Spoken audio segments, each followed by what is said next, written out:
Hello guys, দেখুন কিভাবে আমরা বিদেশে জিরা গুঁড়া করি। দেখছেন এইভাবে জিরাকে তেলে তারপরে আপনার ফ্রাইপ্যানের মধ্যে এই যে গ্লাস দিয়ে তারপরে জিরা গুঁড়া করতে হয়।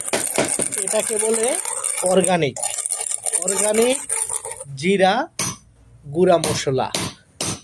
এভাবেই জিরা গুঁড়া মশলা করবেন, তাহলে জিরার স্বাদ পাবেন অনেক অনেক বেশি। এমন কি সুন্দর সুঘ্রাণ, আহ একদম শান্তি হয়ে যাবে, বুঝলেন? তো এভাবে আপনারা জিরা টালবেন, জিরা টেলে তারপরে এভাবে গুঁড়া করবেন, গুঁড়া করে তারপরে ভুষের উপর ঢেলে দেবেন। তারপরে ওই যে ওভাবে মাংসকে কাটবেন, হাতুড়ি